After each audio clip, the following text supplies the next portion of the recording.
pick in the draft. Yep. Had it not been for that back injury, he might have been. And I think that was the only thing that really held him back. He landed in a great spot. The Nuggets didn't have to reach. He kind of fell to the Nuggets. It would have been interesting to see if the Nuggets would have taken them had they been in the lottery. But because they were at the 15th, they could just sit there and he just landed in their lap. That's a good They had point. some other pieces around Skip. They didn't have to rush him. Nope. And he comes in. Skip, what makes him unique? He's 6'10" and he's a scorer.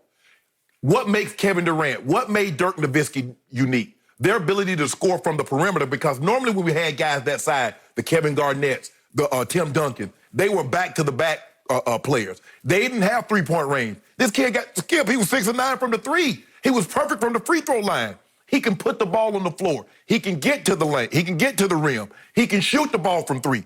Skip, he has a very unique skill set, and a la Anthony Davis. Another guy that's 6'10", Skip, that can score the ball from the outside. In the old days, these guys were true forwards, power forwards, and true centers. Hakeem Olajuwon played with his back to the basket. These guys, Moses Malone, all those guys played with their back to the basket. This kid can flat out score the basketball, and you can understand why everybody was so high on him coming out. It would have been interesting to see if he could have entered the NBA straight from high school. He maybe would have been the #1 overall pick. Yep. Definitely, I believe he would have been the #1 overall pick, Skip, had he not injured his back. Kind of like Joel Embiid. Had Joel Embiid not injured his back, Skip, it's hard to teach height. Either you have it or you don't, Skip. And this kid has it. 6'10", can shoot the three, can put the ball on the floor, get into the rim. Yeah, he has a very high ceiling. So I'm trying not to overreact to this, but my gut tells me that last night a star was born for the Denver Nuggets, a star who will change their franchise going forward. Everything you said, so true. You have 6'10", and he's making 42% of his threes this year. And I know he's been making them mostly in the shadows because he's only started 3 games. Right. And he was forced to start this one yesterday because there was no Jamal Murray, there was no Gary Harris, there was no Will Barton. Right. So they needed him to step up and play. He's been in the doghouse, in and out of the doghouse all year from Mike Malone because he won't crash the boards the way Mike Malone believes he can. Especially at 6'10". That's what I'm saying. Mike Malone sees him as easily averaging double-digit rebounds. Right. And so last night he had 9 by halftime. And you look at, my God, when you make 12 of 16 shots, 4 or 6 as you point from 3, and you come up with 12 rebounds. And he said after the game that he had to text his head coach 3 times to apologize for the previous game in which he had 1 rebound because he's better than that. Yeah. So I can't attest yet because I haven't seen enough of him. He's he's appeared in 50 games so far this year. Right. This is it.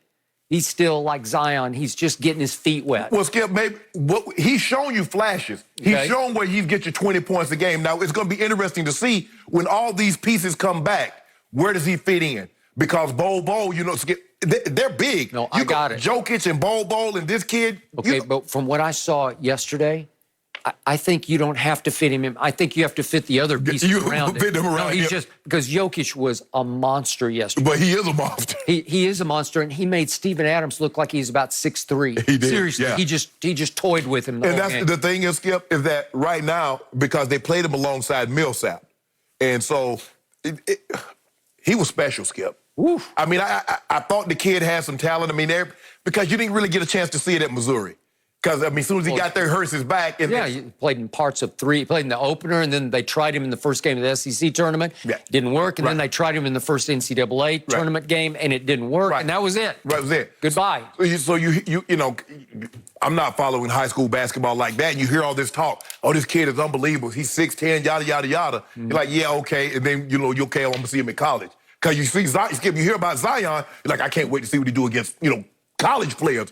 High school, he go into a private high school, like, yeah.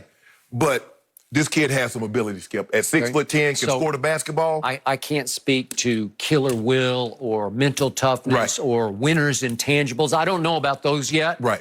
But when I hear Billy Donovan after this game, and he is not prone to gush about anybody, And he went on and on about very, very talented, very, very gifted, great potential.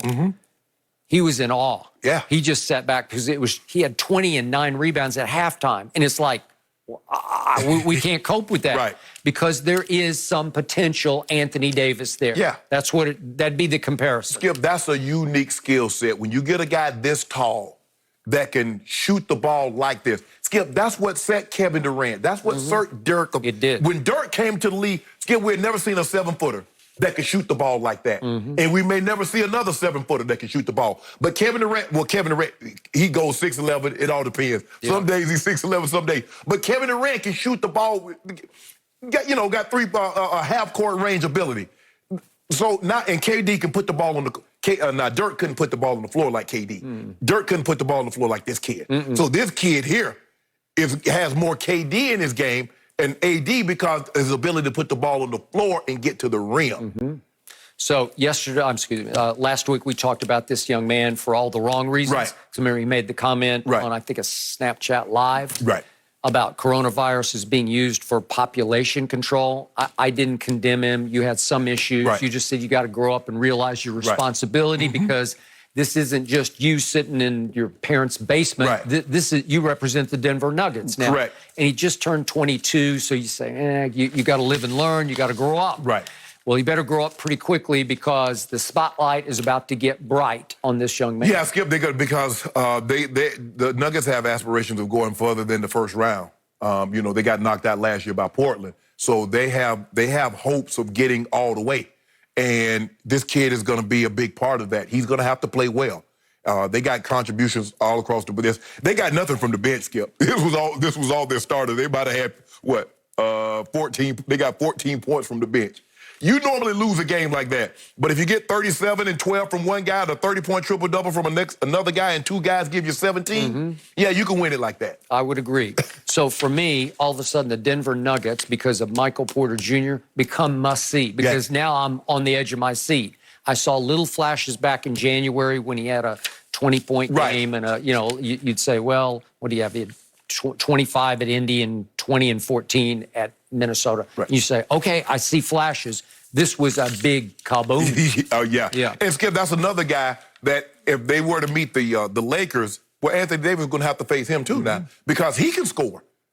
Normally, AD is facing guys that can't score unless he's playing Giannis, Skip. You know what I'm saying? Or one of these Paul Georges or somebody like that. Yep. But he's going to have to be on his best behavior too because this kid can you can't slump off because he got 3-point range. Does he? Yeah. Speaking of those Lakers, LeBron had some quotes last night that I thought were pretty telling.